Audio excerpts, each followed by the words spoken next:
So, good morning mga idol. So, yun. Meron tayong tanggap ngayong system unit. So, ito yung galing lang sa ibang paggawaan. So, yun.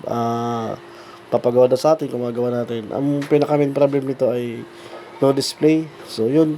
Try natin i-troubleshoot muna kung ano bang possible na nangyari dito. So, una-una, siyempre, pag no display, una-una natin gagawin ay yung RAM, kaya yung ibang parts.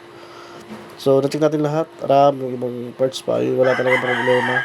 So, good naman yung RAM. So, ngayon, ginawa ko dito ay nag-remove ng GPU. So, yun, after kung ma-remove ng GPU, so, itest natin kung talagang sure yung ginawa natin. So, ito pala yung MSI na board. So, yun, after ma-remove natin, ayan, makita nyo sa video na, yun, success yung ginawa natin, meron ng display. So, salamat kay client na natiwala sa atin. So, yun, tapos na yung gawa natin sa araw na ito. And salamat sa pagtitiwala. Salamat.